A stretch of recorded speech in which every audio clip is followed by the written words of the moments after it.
We filmed Heavy on the Feelings in May, I want to say, maybe in the end of April. I feel like we shot 2 different videos right around that time. So it's been a little over a year. Yeah.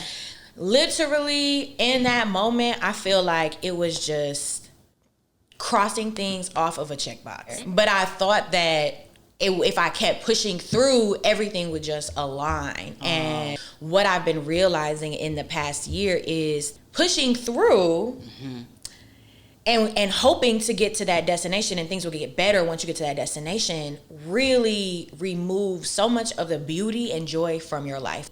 I think I cried like the rest of that night, or like felt like I was gonna cry. I just felt like, damn, I have all of these things, but I don't feel happy, or I don't feel like I appreciated them or appreciated the process. So now it's difficult to appreciate the outcome. It was lonely as fuck. This show is brought to you by Hey, Me First.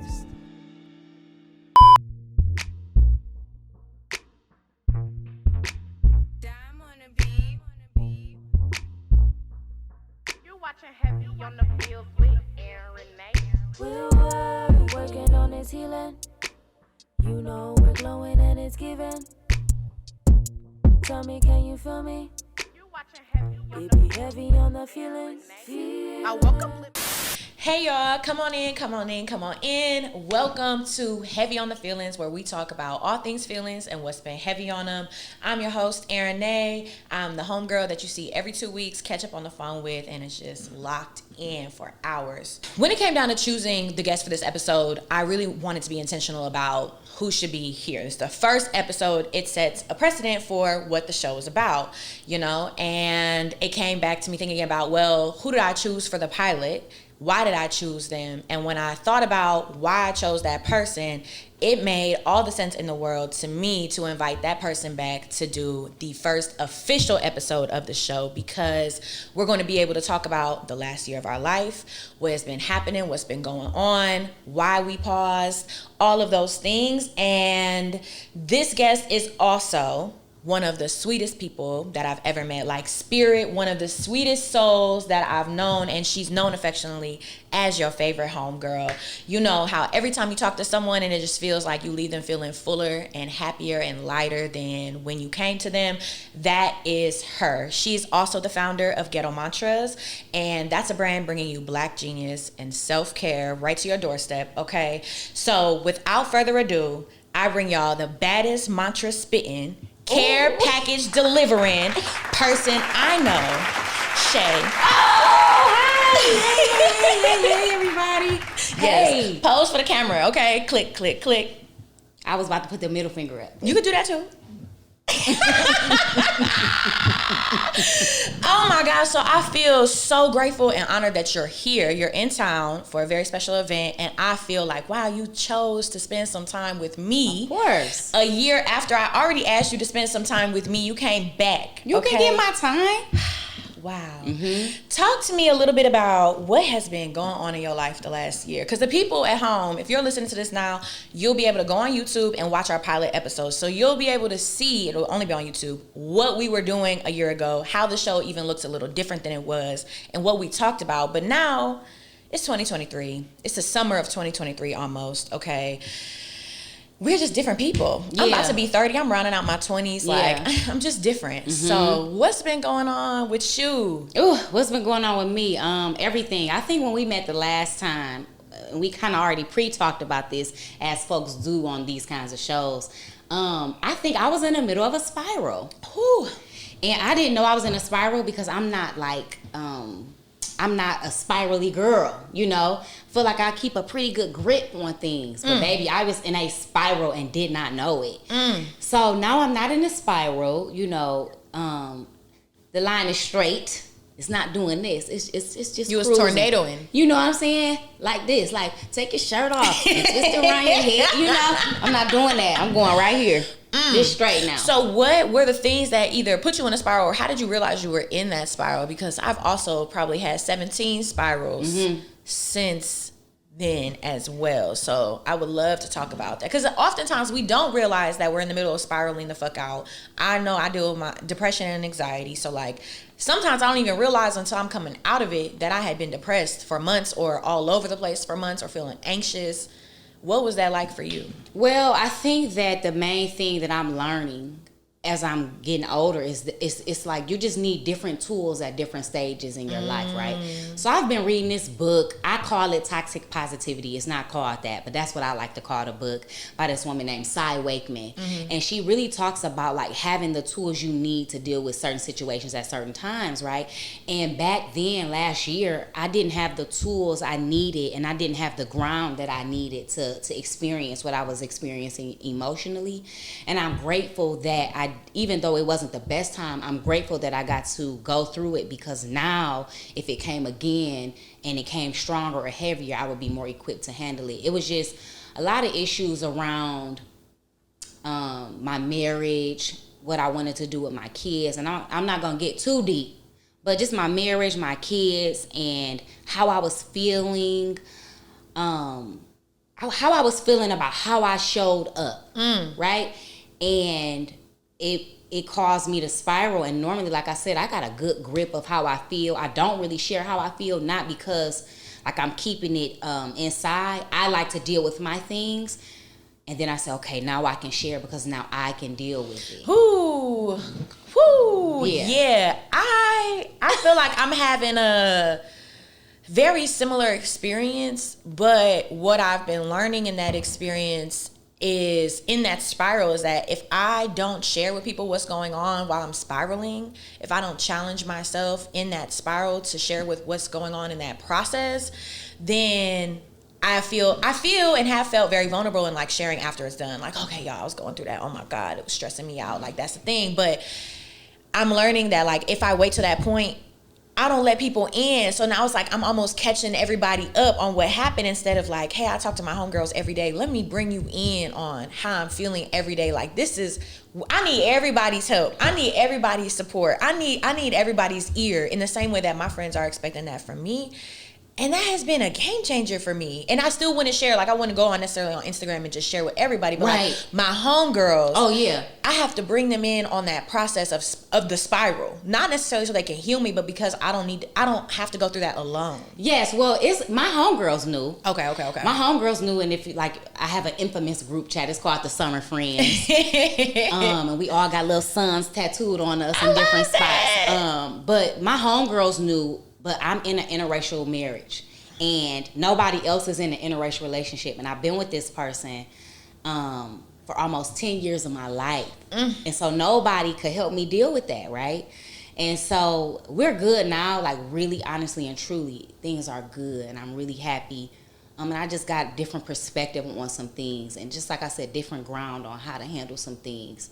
And for the people at home, it's not what y'all thinking. It's not no racist ass shit. He's white. He's white. But my spiral is not because he did some racist ass shit or something crazy. Listen. That's not it. Like, you know. But my friends knew. I just think that and they supported me. I just don't know if any of us had the tools to really help me navigate. They tried the best they could. Yeah. I didn't even realize it was a spiral until like last month.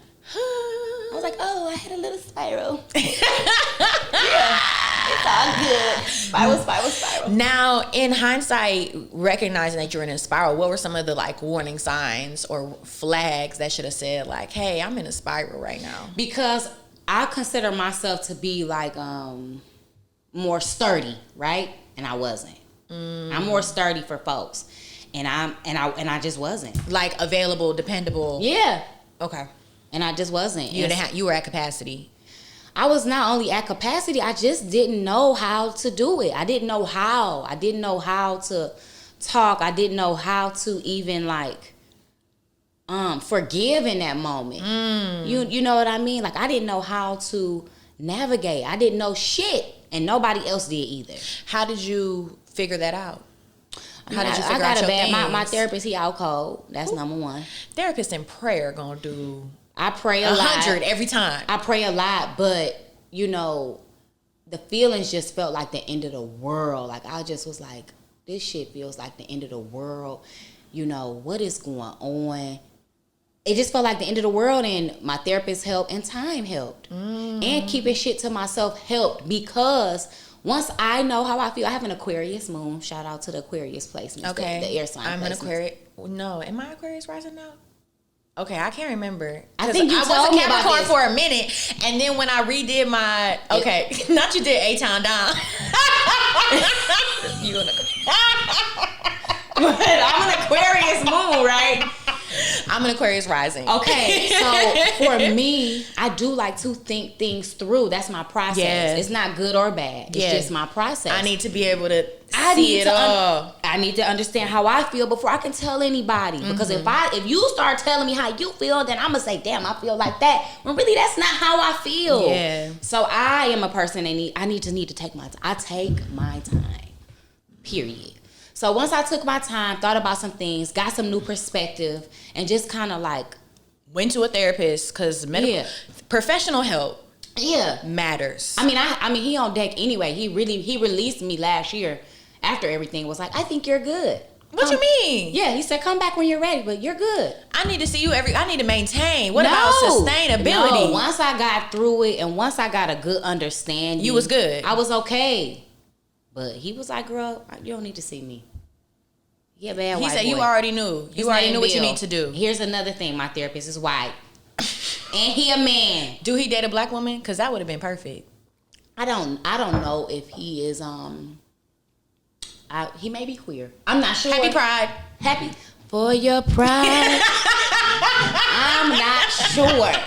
But I love him. I've been seeing him like for the last 5 years. I love that. Yeah. Okay, so you be keeping it to yourself, figuring it out. Not because of not sharing. Because you have to understand what you really feel. Right. I just want to be clear about that. How you feeling. Yes. I feel that. As an Aquarius rising, I feel like I do something similar. But the Sag sun really says, nah, this is black and white. Like, you know what you feel or you passionate. don't. Yeah. Y'all, I'm married to a Sag. Y'all are passionate. It's a lot of Sages in this room right now. 3 for sure. Look. And a Gem, so sister You sign. a Gemini? Why did I think he was a Gemini? I got a Gemini placement. So What's your sun sign? I'm a Cancer.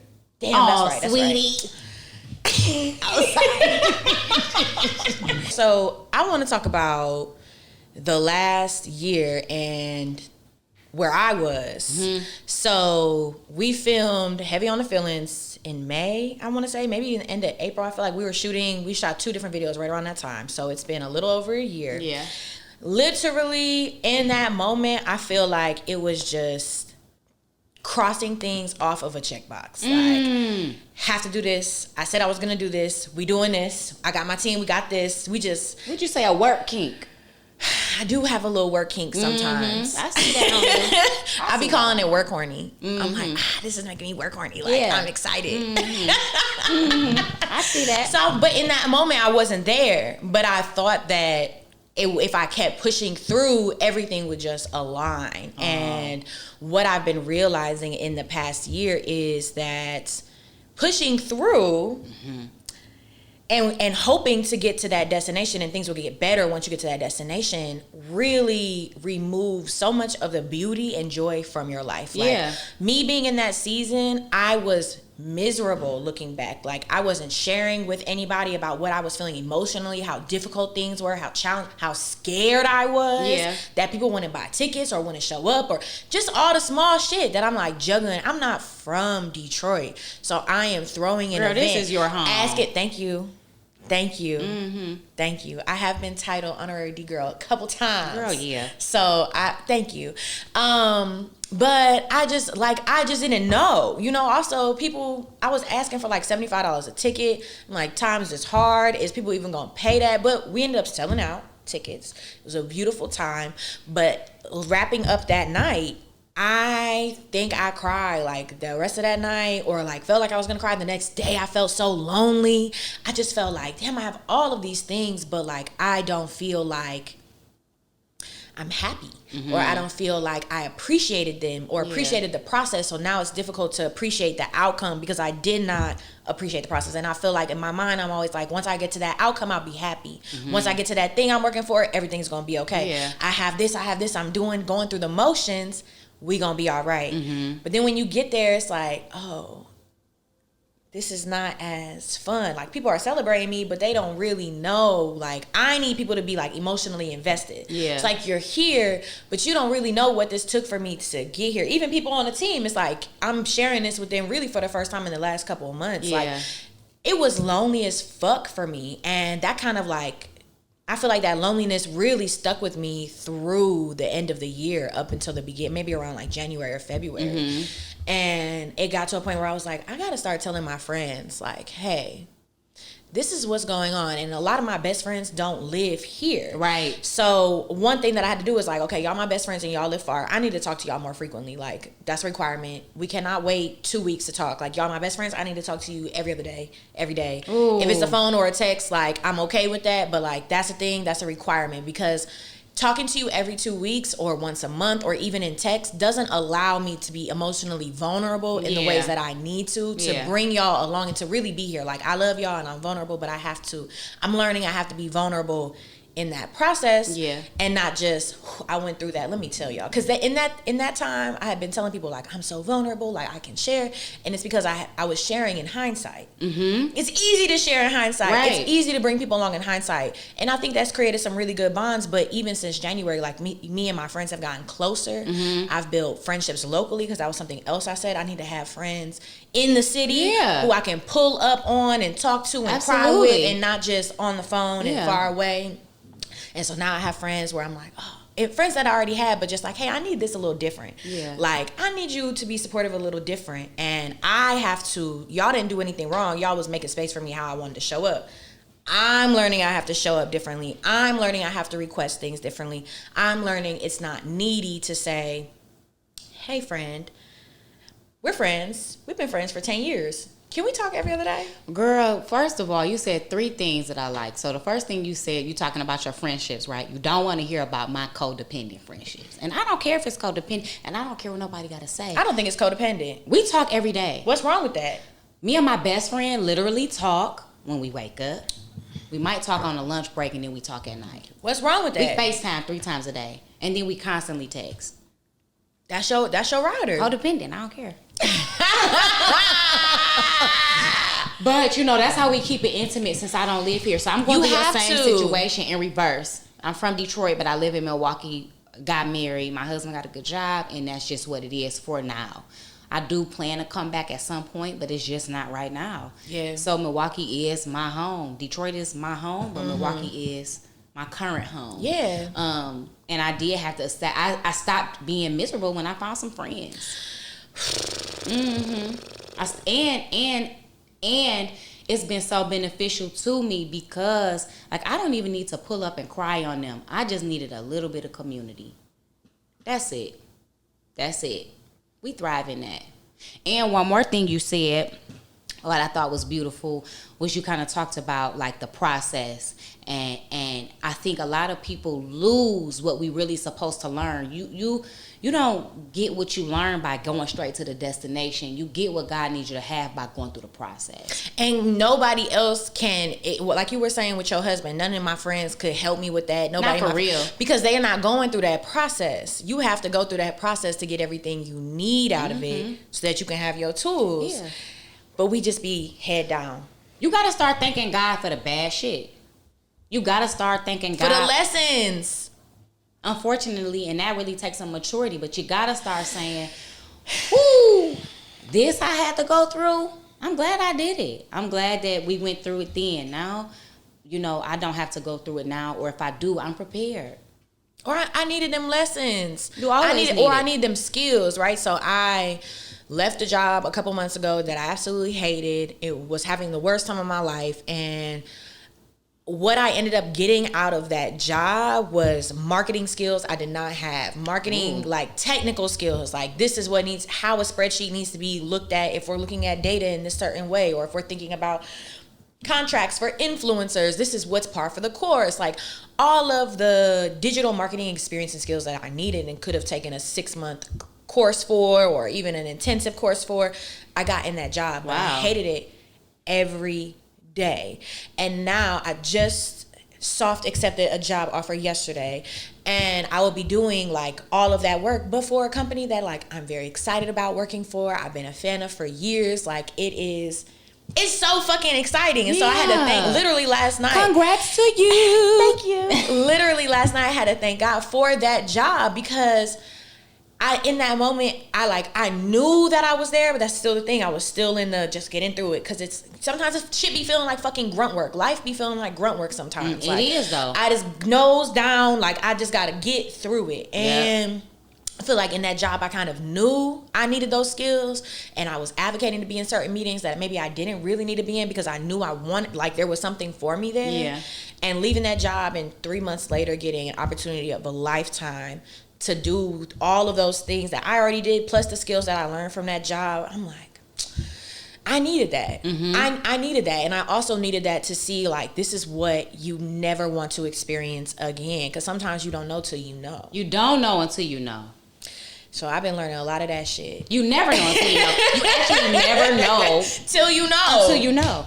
Yeah, and again, you can't trust necessarily somebody else's process. Not ignoring the data and saying, for example, the company I work for, almost everybody told me don't work there, or just work there and get what you need. Right. So, which is the mentality I went in with. I'm gonna work there, I'm gonna get what I need. But for people in that space, everyone's enough is enough for them, and you can't really judge off of what makes sense for you and what's gonna make sense for me. You just have to feel it. Yes. And it's nobody could have told me that.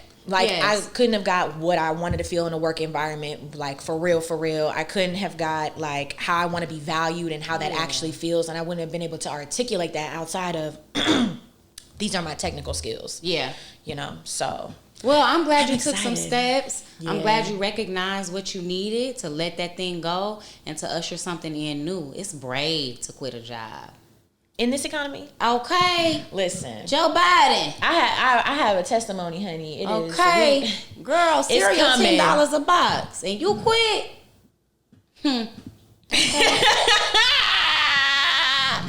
You could tell I'm the one that don't buy the groceries in the house.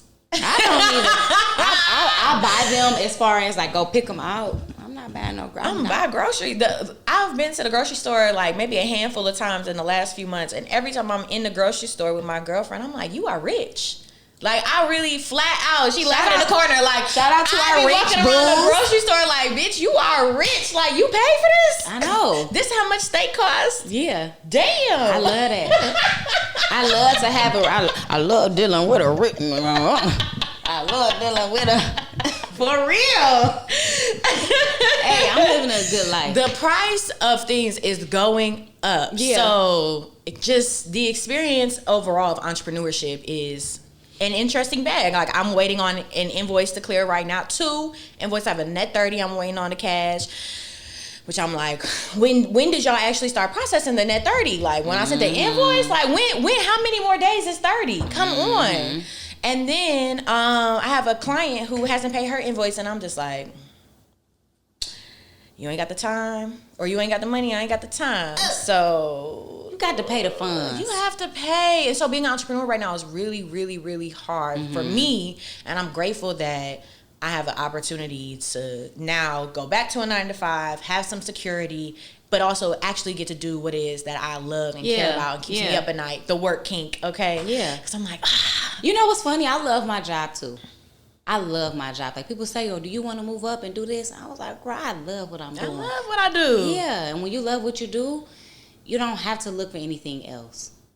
So you're in a good spot. Thank you. Yes. How has Ghetto Mantras been developing and evolving in the last year, especially economy-wise, but also you love your job. I know you've had good time with the girls and some things. Yeah, so Ghetto Mantras has evolved because we do Good Time with the Girls, which is a link-up series. Last year we did Alvin Ailey, which is incredible. Alvin Ailey. Okay. We did Alvin Ailey. And then we also went to Chicago to Twerk and Tequila. Shout out to Connect with Lo. Yes. We did a group trip there. And this year, I kind of turned it into something that was more accessible for everybody that's involved in Ghetto Mantras. So we started some online things. So we had a group journaling session online. And then... you had a makeup class, too, We had a makeup class. We had Antonio Amon come in to just get a girl some quick makeup tips. And then now we're having a good time with the girls... wellness experience. And so it has evolved into that. We still doing the self-care packages, but now a wellness experience where people can like touch and feel and see what they need from Ghetto Mantras. The package is like a at-home version of what you would get when you come out here. So it's like if you can't make it, the package is great, but like if you can come to an experience, it's like an interactive package. Like, that's good. Oh, that's good language. The experience is like a this is what I do for a living. Yeah, it's like an interactive care package. Yes. So meditation, group journaling, sensual movement, all of the things that you really need to prioritize self-care. And so like that's my main thing with Ghetto Mantras is that people, like we know about self-care, we know why we need to do it, we know that people are depressed, but Black women are twice as less likely to seek out help than their counterparts. We know all of the things, right? But people still don't prioritize self-care. If you ask somebody, when is the last time you sat down and reflected? When is the last time you consistently did that? I did not realize how, because that is a regular practice for me. Oh, it's not. But I be forgetting until I'm around people outside of my friend circle how often people do not stop to reflect. Like it's an everyday thing for me. I'm don't. always in conversation with myself. I feel like that is just a part. I'm asking my partner like, how are you? How's your day? How you feeling? How's your body? How are these things? And I'm like, oh, people don't always think about these things. No. They're not always tapped in with themselves. And because I'm a person that likes to process internally first, I understand what it means to prioritize reflecting, right? And so that's why I wanted to create a in-person experience where people could do that.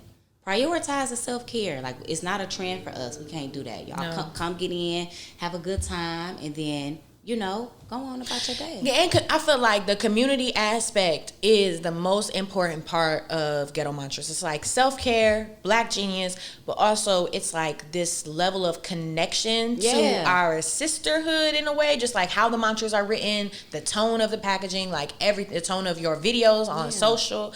Like, it feels very much like this is about connection, and I think connection saves lives. So knowing that you have a community of people, friends, maybe people who have been through something similar, just being able to be engaged in conversation, you get familiarity about things. They help you advocate for yourself, like in terms of your relationship with a partner that's violent, or when you're pregnant, or when you're just going through shit. Like having people around you, I feel like saves lives. And so the opportunity for you to have these hangouts in person, this good time with the girls, I feel like you're doing work that you can't even see how impactful it is to people's lives. Well, what's funny is Ghetto Mantras was birthed. I have 2 kids. It was birthed from that. It's so hard to return back to yourself after you have kids. People think, oh, I'm a snap back. I'm just going to do. You ain't doing shit.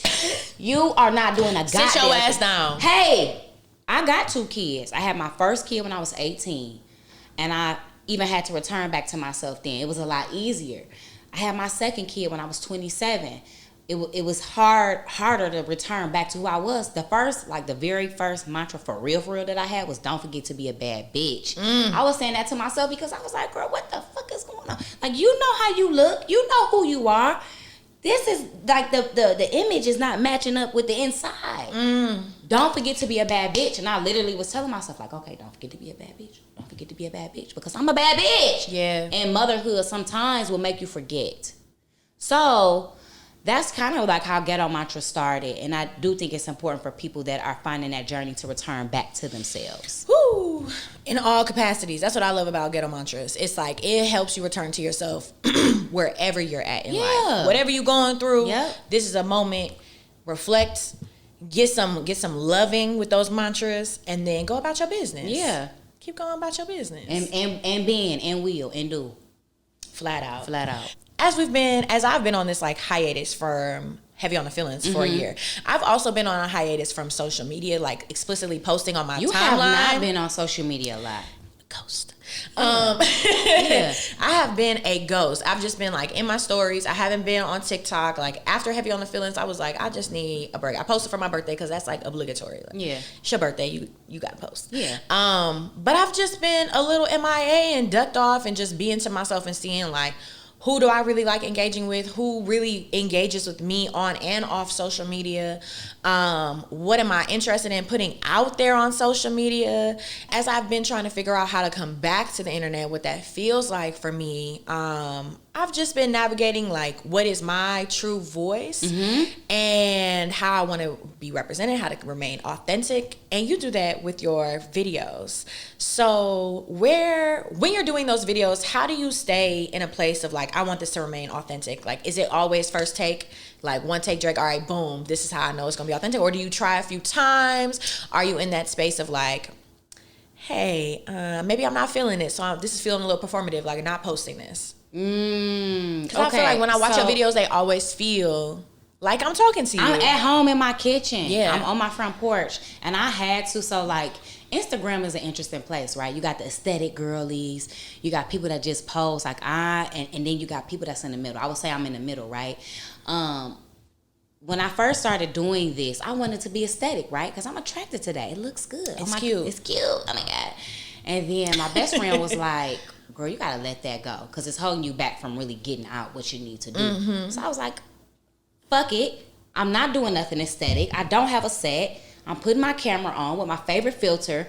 Not nothing heavy on the nose, but I like a little color on it. Okay. You know what I'm saying? Give me a little, warm me up. Okay? Warm me up, yeah. Bronze me. Yeah, but I want my nose and I want my lips because they're Yeah. tiny. Like, I want to keep my theme. Yes. And I just went full authentic. I wake up, I'm in my robe, but before I go to work, I do a video, and we put it out. Period. And that's it. However I'm feeling, whatever self-inquiry I took of the day, that's what I share. So, as you've been posting consistently, because Yes. you've been pretty consistent, Yep. you've been getting a larger following. Yep. And with the larger following comes more opportunities for people to take your idea and run off with that. Oh! You like how I walked her into that? Yeah. Yep. So, have you been having that experience? Because Ghetto Mantras is something that is like so cool. When you hear it, it's like, oh, positive affirmations and mantras is already in. How do we make it black without saying, oh, black mantras? You know, Correct. It's like, oh, this is Ghetto Mantras. This is for the everyday around the way girl, which is you, right? That's how you come off. Yep. Like, I am the homegirl that you gonna see I just try to out and be. about, and that's it. I hope so. It's not performance. It's just who you are. Yes. So have people been like, hey, I like this Ghetto Mantras thing. I want to do it myself. Sure. Somebody put out a book with Ghetto Mantras in their title, and they added one word. Yeah. And so I had to like get a trademark and kind of understand the law. And so you can't trademark a book title. However, you can trademark a series of books. Now, I have 3 of them out. And that's a what? Series. Because the word says where 2 or more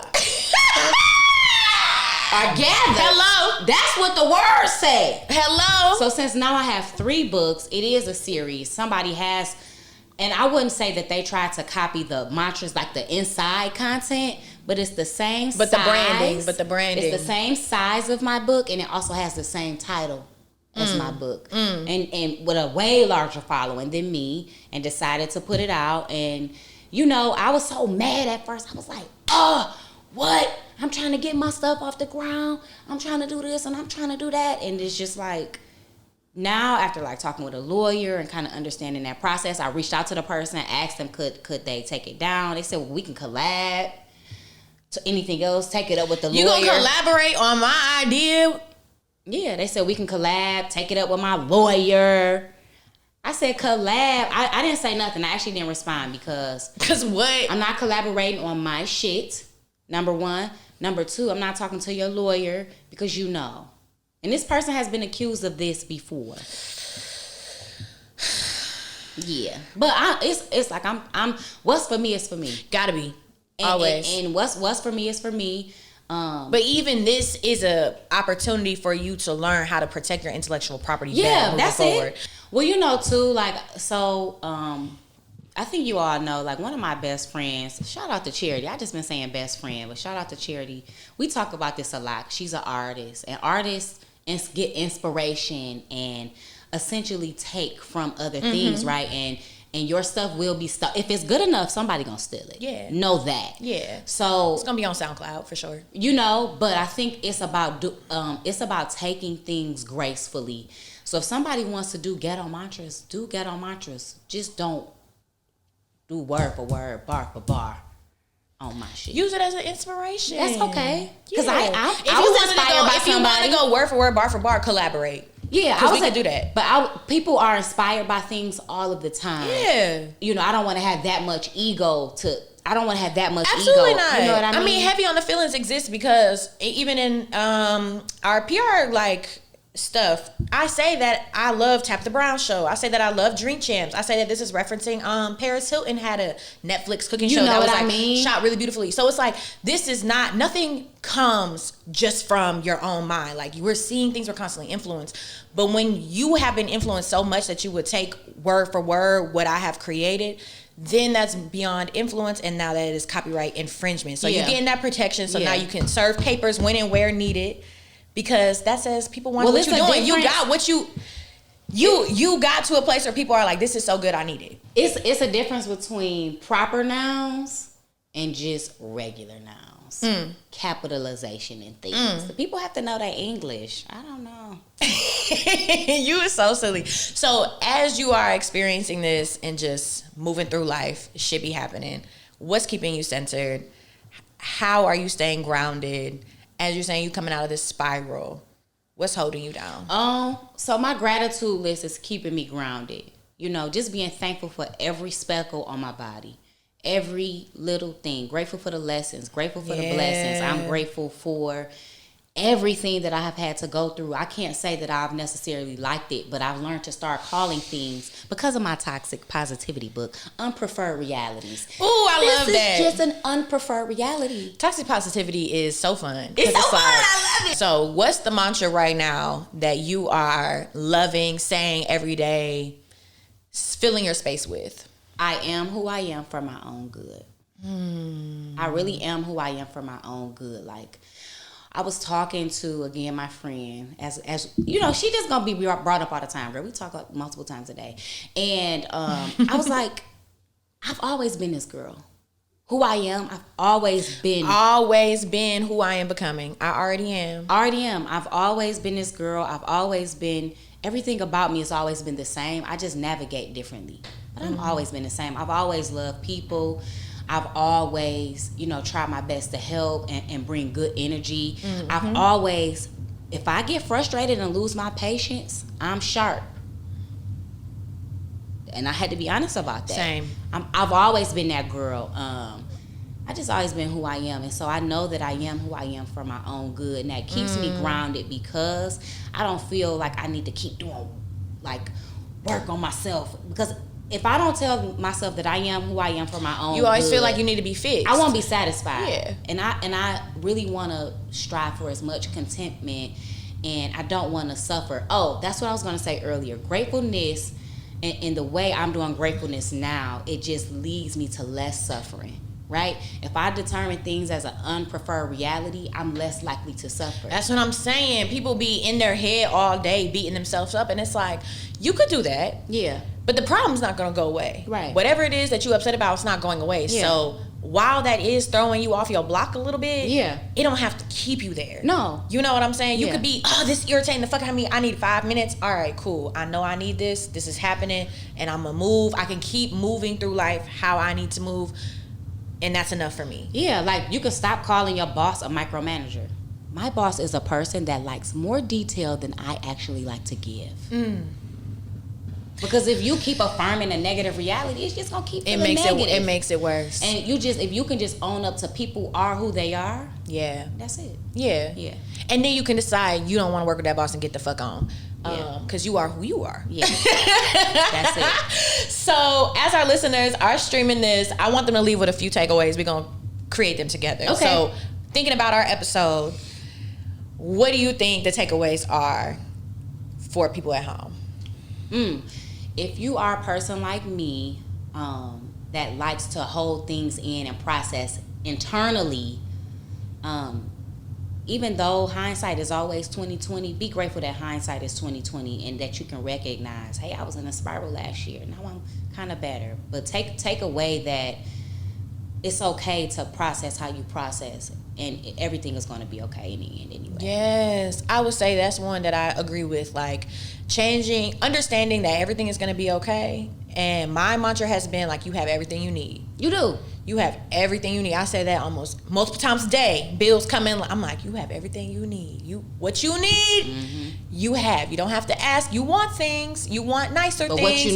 what you need, The basics, you have, and that's it. enough. And another thing that I took from this episode is community is so important, which I already knew. But for folks at home, you need your people. Yep. Find the things in your city, in your community, Get where out you there. can get with one or two people, where you have your small, tight-knit folks you can call on, depend on. You have your friend you can talk to every day. If they want to call it codependent, it's whatever it is. It's a life partner, okay? I need to go through life with people. Yeah. Have a life. I have my lover. Yeah. I also have my homegirls. I need to talk to all y'all every day, all the time, okay?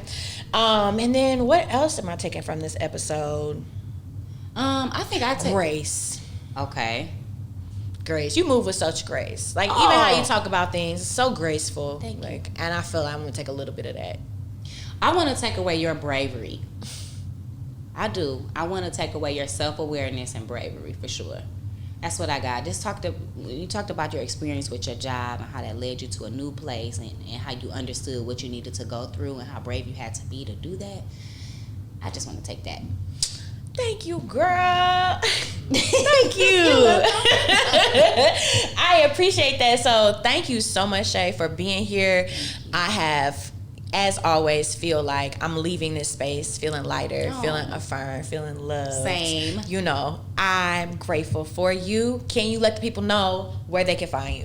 You can find me on Instagram and TikTok at Ghetto Mantras, or you can subscribe to my email list where I do send out like weekly little anecdotal messages. And you can just find me where you find the real people at. And if you go to her website, ghettomantras.com, Yep. you can subscribe immediately, like through that way if you're trying to find the email list. Girl, you are such a good business girl. So thank you for being here. Thank you. Like, I really appreciate it. Thank you This for has been having good. me. You know, she came in out of town just for me, kind of. Period. All right, y'all. So, you know the deal. We are wrapping up. That's enough for our episode today. But don't worry. Don't let it weigh on your feelings too much. We're going to be back in 2 weeks with another episode of Heavy on the Feelings. And if you aren't already subscribed to our channel, go ahead and do that. Like and comment. Share it with your homegirls, your friends. And until next time, take good care. On the feelings. I woke up, lit my sage, read a page in the book. Sis, pull up on me, come have breakfast in the nook. All the worries went away, cause that was yesterday. Actually, I think that we deserve some rest, okay? Now let me ask you, friend, have you ate today? Maybe we could chef it up and make us a plate and make it feel like May, even if skies are gray. We letting off the good vibes and watch them ricochet, and let the negativity just dissipate. You can chill and drink your chai and participate. You're watching Heavy on the Fields with Aaron A. We march to our own drum, it's how we operate. We on that healing girl tip, yeah. Flying we a trip, yeah. At first I was slipping and I finally got a grip. We manifesting and we earning. Might just get a twerking. Cooking up, we stirring. We still healing, we still working. That's real.